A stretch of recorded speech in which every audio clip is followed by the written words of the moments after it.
Bonjour à tous, deuxième vidéo de la série de vidéos The Eternaut. Aujourd'hui, on va s'attaquer à la quête Fallback, donc la première quête officielle de The Eternaut. Alors, qu'est-ce qu'on va devoir faire? On va devoir claim l'ownership du contrat et réduire la balance du contrat à 0. Alors, pour hacker, on a le code du smart contract.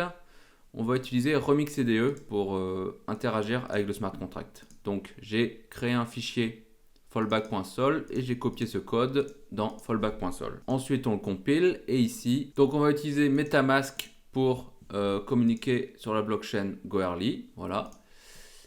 Et on va choisir le contrat fallback. On va utiliser l'adresse de l'implémentation. Donc ici, on a dans la console de The Eternaut, on a l'instance de l'adresse. Pour ce faire, on doit déployer une nouvelle instance. Moi, je l'ai déjà fait. Donc vous devez le faire. On récupère l'adresse. On dit qu'on va communiquer avec cette adresse. On clique sur Add adresse. Voilà. Donc on peut directement utiliser les fonctions de ce contrat qui est déployé à cette adresse. Alors, on va regarder. Donc on doit claim l'ownership et réduire la balance à 0. Donc on voit dans le constructeur que l'owner pour l'instant, on peut cliquer ici, on récupère l'owner, c'est 0x08, c'est celui-là. Donc c'est pas nous, donc on n'est pas owner, et l'owner a 1000 Ethers de contribution à la création du contrat.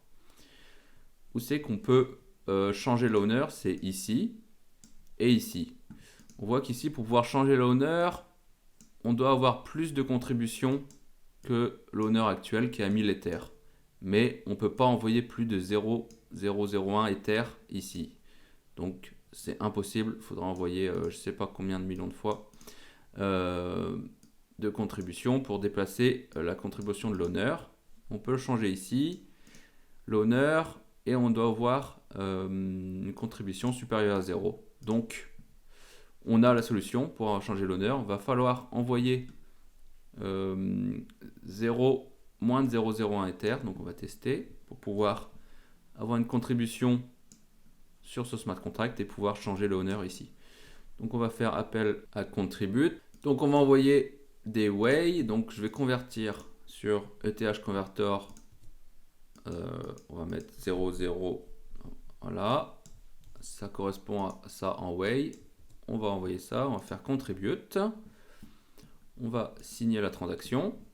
Lorsque la transaction est passée, on va vérifier que ça a bien fonctionné. On va récupérer l'adresse de mon contrat et on va regarder combien de contributions. Voilà. Donc là, on a envoyé 0,001 Ether.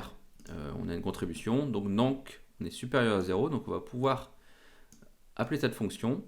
Donc pour appeler cette fonction, il faut juste envoyer des Ethers et la fonction resave va être trigger. Et on va pouvoir récupérer l'ownership du contrat.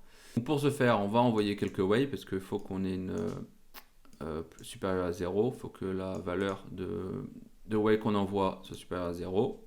Donc on remplit. On clique ici sur transact. Ça va envoyer des way au contrat. Et donc ça va trigger la fonction resave. On va tester. Lorsque la transaction est passée, on va voir si je suis bien owner. Et voilà, on voit que c'est moi qui a pris l'ownership du contrat. Donc la deuxième chose à faire, c'est réduire la balance à 0. Alors on va regarder une fonction qui permet de faire ça. Donc c'est le withdraw. Donc on peut récupérer toute la balance. Donc le owner peut récupérer la balance de ce contrat. Donc il suffit d'appeler withdraw. Voilà. Et normalement, la balance du contrat ici devrait tomber à 0. Voilà, la transaction est passée, on a une balance à 0. Donc normalement, on a réussi cette quête. On va tester en faisant un submit instance. On va voir si on a bien réussi.